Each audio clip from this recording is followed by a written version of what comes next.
नमस्कार। खुलता आसमां पर आप हमें हमेशा सुनते रहे हैं, कभी कहानी, कभी कविता और भी बहुत सारी बातों पे। तो आज मैं एक मोरल स्टोरी लेकर आया। कहानी एक बच्चे की है। एक बच्चा,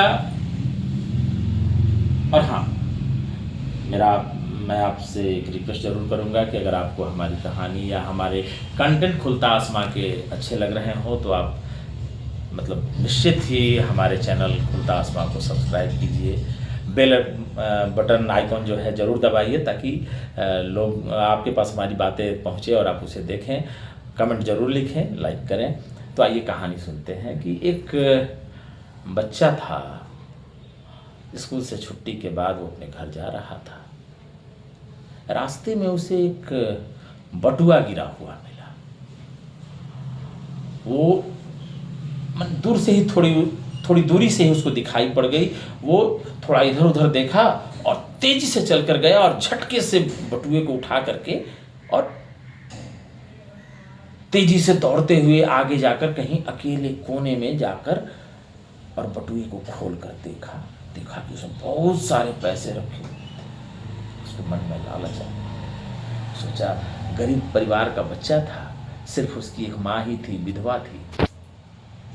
सोचा कि माँ को ले जा करके दूंगा, माँ बहुत खुश होगी, बाकी तकलीफ शायद दूर हो जाए इस पैसे से। कुछ नया माँ काम शुरू करे, दूसरे के यहाँ जो उसे बात सुनना पड़ता है, डांट सुनना पड़ता है काम करने की, माँ कुछ छोटा मोटा अपना काम शुरू कर लेगी। ऐसा सोचकर वो पैसे जैसे ही बटुए से निकालने लगा कि तभी उसे अपने माँ की बात याद आ गई। बेटे, मेहनत की कमाई ही सबसे बड़ी दौलत होती है। क्या माँ है, क्या अपने बच्चे को उन्होंने संस्कार दिया है। बेटे, मेहनत की कमाई ही दुनिया की सबसे बड़ी दौलत है। और उस बच्चे का हाथ बटुए पर जहां था वहीं रुक गया। उसने बटुए से पैसा नहीं निकाला, बल्कि बटुए में और भी कुछ खोजने लगा। उसमें एक तस्वीर थी, एक औरत और मर्द की एक साथ की तस्वीर। वो बच्चा समझ गया कि ये दोनों पति पत्नी होंगे जिनका ये बटुआ है। उसने उस तस्वीर को ऐसे निकाला तो देखा उसके पीछे एक कार्ड था। उस कार्ड को निकाला और उस पर लिखे हुए नंबर को देखा और वो अपने घर गया। घर जाकर माँ का मोबाइल लेकर उस नंबर पर कॉल किया। वो व्यक्ति दौड़ा भागा पहुंचा। इसलिए नहीं कि उसे उस बटुए की जरूरत थी, उस पैसे की जरूरत थी, लेकिन उस बटुए में बहुत सारे कागज थे, वो उसके लिए बहुत महत्वपूर्ण थे। और वो बच्चा जब वहां पहुंचा, माफी चाहूंगा, और वो व्यक्ति जब उस बच्चे के घर पहुंचा तो बहुत छोटा सा गरीब झोपड़ी नुमा घर में एक विधवा माँ और वो छोटा सा बच्चा था। उसे उस बच्चे को देखकर, उस माँ को देखकर, उस परिवार के उस संस्कार को देखकर उस व्यक्ति की आंखें टपटपा गई। हालांकि व्यक्ति का उम्र ज्यादा था उस विधवा माँ से, लेकिन उसने उस विधवा माँ के पैर छू लिए। वो विधवा माँ सकपका गई। वो उसे प्रश्न सूचक नजरों से देखने लगी कि आप मेरा पैर क्यों छू रहे हैं।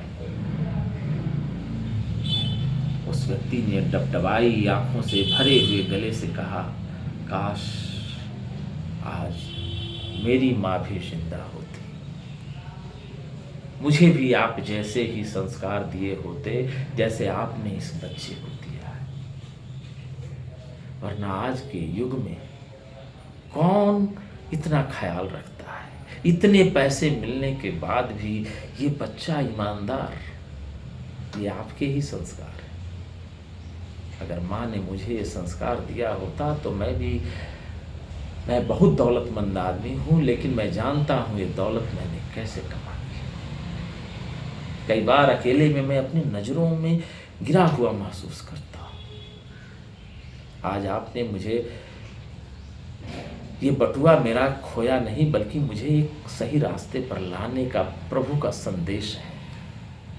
मैं आपसे हाथ जोड़कर प्रार्थना करता हूँ, आप मेरा आग्रह माने और इस बच्चे को अच्छी परवरिश देने के लिए आप हमारे साथ चलें।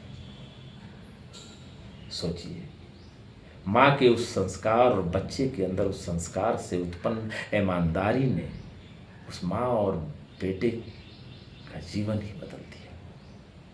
बहुत बहुत धन्यवाद। उम्मीद है आपको हमारी ये कहानी बहुत अच्छी लगी होगी, निश्चित ही अच्छी लगी होगी, क्योंकि आज के शिक्षण व्यवस्था में जिस तरह से नैतिक मूल्यों पर आधारित विषयों की हत्या कर दी गई है, का वध कर दिया गया है, वध नहीं, माफ़ी चाहूँगा, हत्या कर दी गई है। वैसे में ऐसी कहानियाँ शायद आपके जीवन में कुछ राह दिखाए। अगर हमारी इस कहानी से एक व्यक्ति भी सबक लेकर आगे बढ़े तो मुझे लगेगा कि आज की मेरी ये कोशिश सार्थक हुई। इस उम्मीद के साथ कि आपको ये कहानी अच्छी लगी है, आप हमारे चैनल खुलता आसमां को सब्सक्राइब करेंगे, लाइक करेंगे, बेल आइकन दबाएंगे और कमेंट जरूर लिखेंगे। बहुत बहुत धन्यवाद।